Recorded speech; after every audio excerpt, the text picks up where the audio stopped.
And so we need to season and stew them a little bit longer and boil all the hope out of them, and maybe 20 years from now, when he talks and acts just like us, maybe he'll be ready.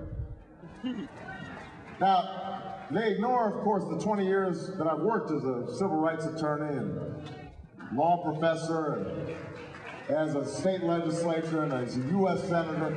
But even if it hadn't, I notice the American people are not buying this argument because they understand the biggest risk would be to have the same old cast of characters doing the same old things over and over and over again and somehow expecting a different result.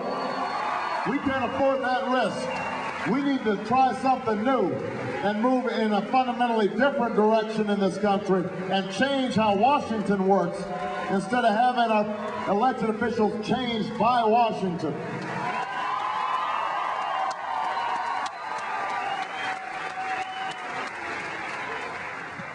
Now, then Senator Clinton, who's my opponent now, there's only two of us left,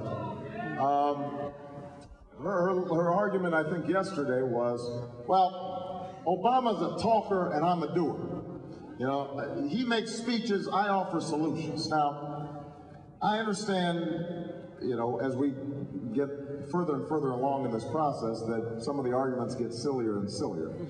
But I have to say, first of all, when I brought Democrats and Republicans together to have health insurance in Illinois, that wasn't talking. When I fixed our criminal justice system to prevent wrongful convictions in Illinois, that wasn't talking. When I worked with Republicans on nuclear proliferation issues, that wasn't talking.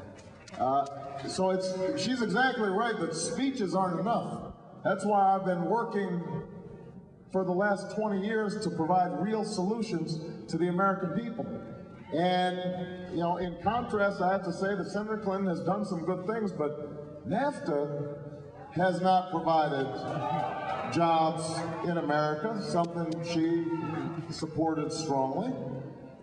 A bankruptcy bill that made it harder for people to get out from under credit card debts and other burdensome situations, maybe paying medical bills when they didn't have health insurance. That didn't help ordinary people. So it's very important when we examine people's record to see who have the candidates been fighting for. I have spent 20 years fighting for ordinary folks. On the streets of Chicago as an organizer, as a lawyer, and as a legislator. So don't be fooled by this talk about, you know, speeches versus solutions. It's true, I give a good speech. What can I do?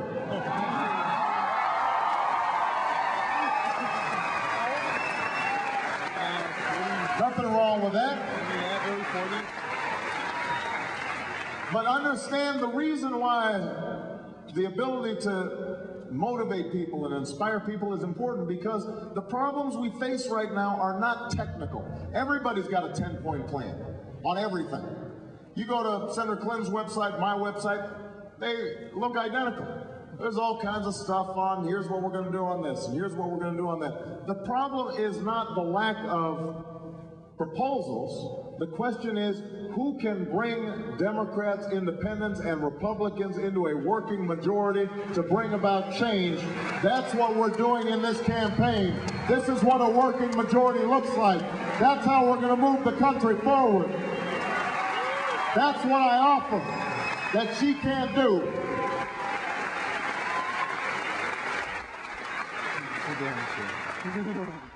Last argument is about hope. You know, I talk about hope a lot in my campaign, and out of necessity. I mean, the odds of me standing here are pretty slim, let's face it. I was born to a teenage mom. My father left when we were when I was 2. So I was raised by a single mom and grandparents. They didn't have money, they didn't have fame or fortune. They gave me hope. They gave me an education, they gave me love. That's what I had growing up. So I talk a lot about hope. I've got hope on my signs.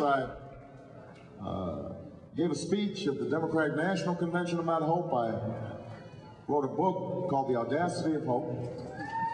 And now I notice Senator Clinton's been criticizing me because there's a variation on the talker, not doer argument. He says, oh, he's always talking about hope. He's so naive. He's not realistic. He's a hope monger.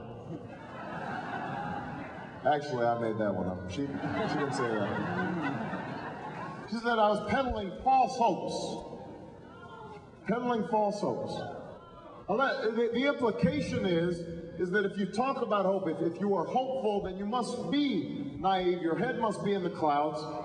You must just be passive, sitting there waiting for good things to happen to you instead of being hard-headed and really working towards solutions. That's the implication. Well, that's not what hope is. Hope is not blind optimism. Hope is not ignoring the challenges that stand before you. I know how hard it will be to provide health care to every American. If it was easy, it would have already happened. I know how difficult it will be to provide real energy solutions in this country. ExxonMobil made $11 billion in quarterly profits. They are not going to give up those profits easily. I know how difficult it is to alleviate poverty that has built up over generations, or improve schools that, for so long have failed those children.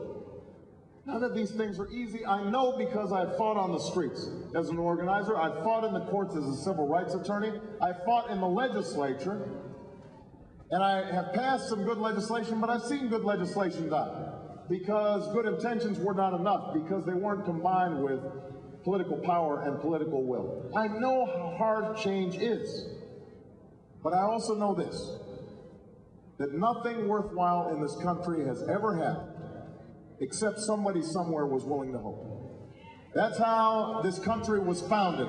A group of patriots declaring independence and taking on the mighty British Empire. Nobody gave them a chance, but they had hope.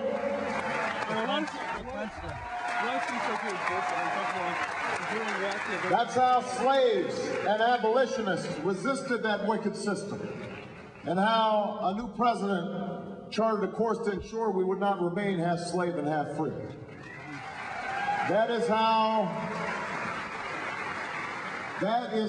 the greatest generation, my grandfather fighting in Patton's army in World War II, while my grandmother stayed behind with a baby, working on a bomber assembly line, how that greatest generation defeated Hitler, defeated fascism, lifted itself up out of the Great Depression. They were full of hope in the face of darkness and difficulty.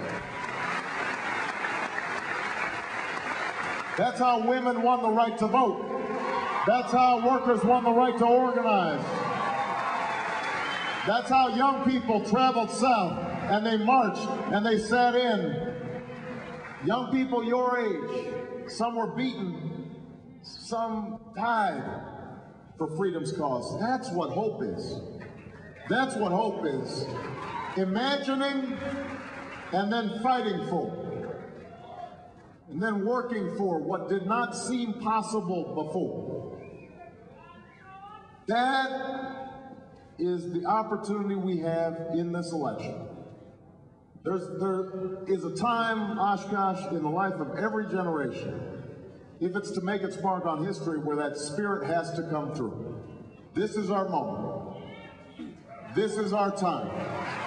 And if you will join with me and join with each other, if you will vote for me on Tuesday and organize with me, then we will not just win Wisconsin, we will win this nomination, we will win the general election, and you and I together, we will change this country and we will change the world. Thank you very much, Oshkosh. I love you. Thank you.